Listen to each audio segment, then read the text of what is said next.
అందరికీ వందనాలండి.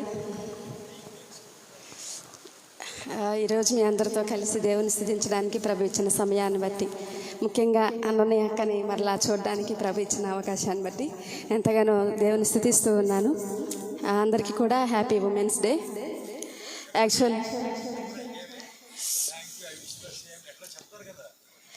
యాక్చువల్గా నేను ఉమెన్స్ డే జరుపుకోను, కానీ ఈరోజు అన్న ఆహ్వానాన్ని బట్టి నాకు గుర్తొచ్చింది ఉమెన్స్ డే కదా అని. ఎందుకంటే మేము పీజీ చదివేటప్పుడు మా ప్రొఫెసర్ ఏమన్నాడంటే, టైం తక్కువ ఉంది, నేను నైట్ క్లాసెస్ పెడతానన్నాడు. మేమందరం కూడా అన్నాం అందరం, నైట్ క్లాసెస్ అనగానే. అప్పుడు ఆయన అన్నాడు, ఆయన అమెరికా నుంచి వచ్చాడనమాట, అందువల్ల అమెరికా కల్చర్ ప్రకారం నైట్ క్లాసెస్ పెడతా అన్నాడు అనమాట. అయితే అప్పుడు మేమందరం ఒప్పుకోలేదు. అప్పుడు ఆయన అన్నాడు, ఏమీ రావచ్చు కదా, ఏమైంది, బిహేవ్ లైక్ మెన్ అన్నాడు. ఎప్పుడు మేము ఈక్వల్ అంటూ ఉంటారు, కానీ మీ బిహేవియర్ అలాగుండదు. అయితే మనకంత ఈక్వాలిటీ, అంత స్వేచ్ఛ అవసరమా? నైట్ క్లాసెస్కి వెళ్ళి చదువుకొని నైట్ అంటే ఒక సెక్యూరిటీ లేని ప్రపంచంలో మనం ఉన్నాం కదా, అవునా కదా? పరలోకంలో అయితే ఎక్కడికైనా పోవచ్చు, ఏమైనా చేయొచ్చు. కానీ చెప్పండి, ఈ ప్రపంచం ఎలాంటిది? పడిపోయిన ప్రపంచం.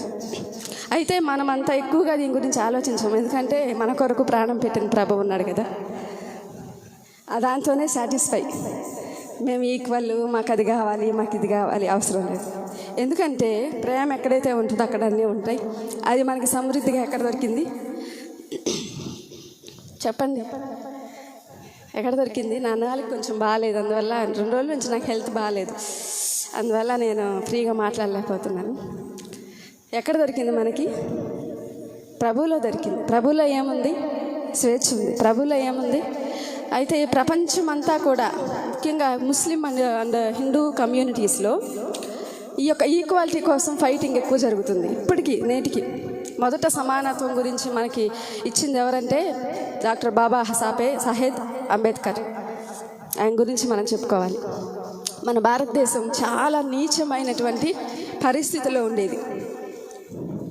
నేను అనుకుంటాను, ప్రభువా నన్ను అప్పుడు పుట్టించకుండా మంచి రోజుల్లోనే పుట్టించావు, లేకపోతే చిన్నప్పుడే పెళ్లి చేస్తారు, తర్వాత భర్త చనిపోతే భర్తతో పాటు పంపించేస్తారు, అయిపోయింది నీ జీవితం, ఇంకా కాల్చేస్తారు ఇక. అంటే ఎంత దారుణమైనటువంటి లైఫ్ స్టైల్ అప్పుడు స్త్రీకి. మనం ఇప్పుడు ఎంత మంచి రోజులు ఉన్నాం కదా, ఇటు సమాజపరంగాను అలాగే మనం దైవికంగా కూడా మంచి స్థితిలో మనం ఉన్నాం. దాన్ని బట్టి ప్రభువుని స్తుతిద్దాం. హల్లెలూయా.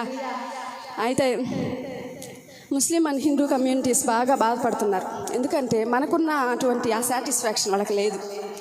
వాళ్ళు మ్యారేజ్ అయిన తర్వాత ఎలాంటి పరిస్థితుల్లోకి వెళ్తారంటే, చాలా దారుణమైన పరిస్థితులు. అక్కడ అన్నీ ఉంటాయి, వాళ్ళకి చాలా రిచ్గా ఉంటారు, కానీ ఈక్వాలిటీ ఉండదు.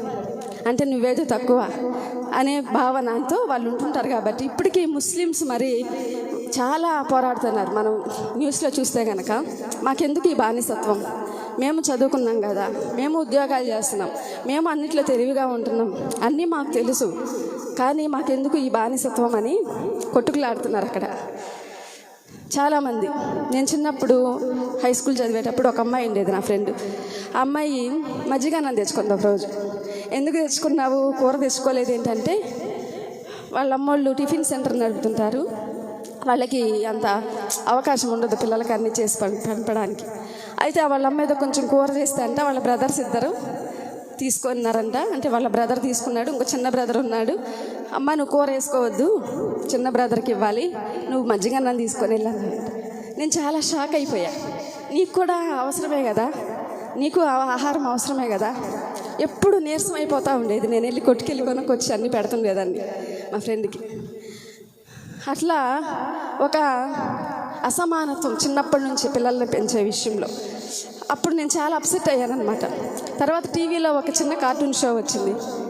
అబ్బాయికేమో 2 ముక్కలు, అమ్మాయికేమో 1 ముక్క. అబ్బాయికేమో ఫుల్ గ్లాస్, అమ్మాయికేమో ఎగ్జాక్ట్గా అదే నా మ్యారేజ్ అయ్యాక చూశాను నేను.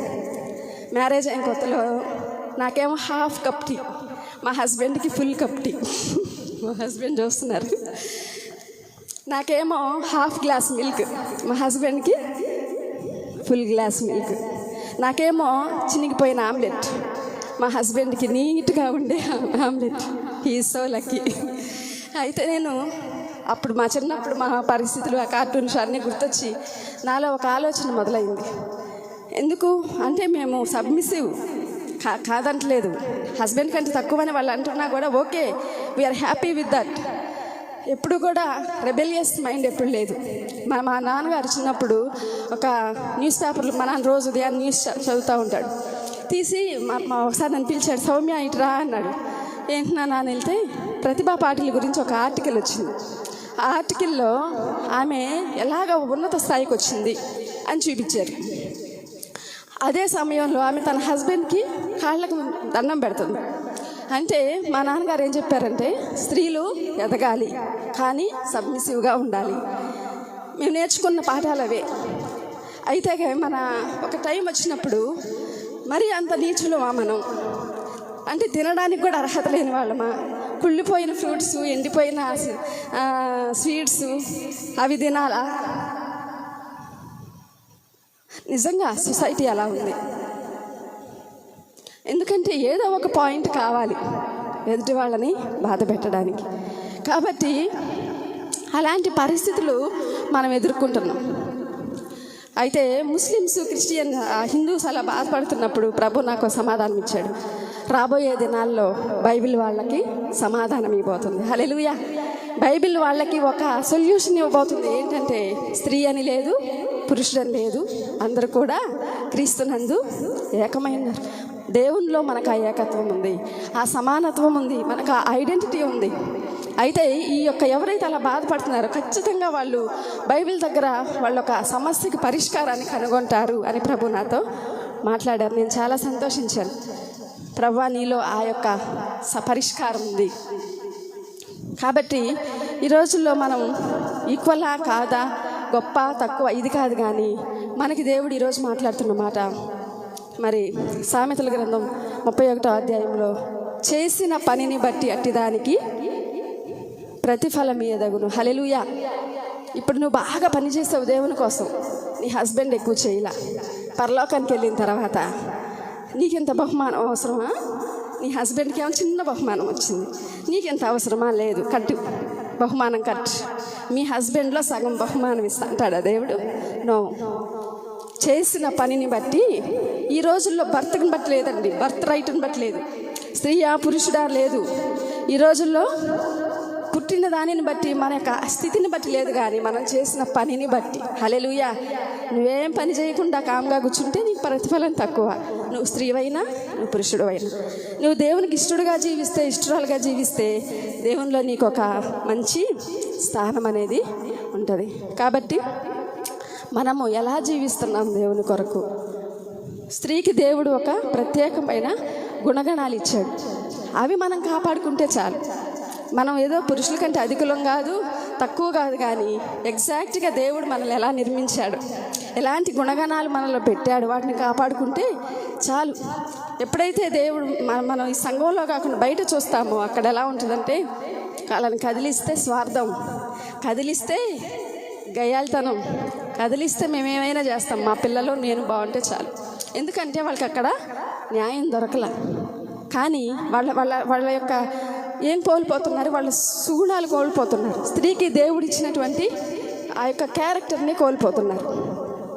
కానీ మనం ఎన్ని పరిస్థితులు గుండా వెళ్ళినా మనం ఏం చేయాలంటే, మనకి దేవుడు పెట్టినటువంటి గుణాలను మనం కాపాడుకోవాలి.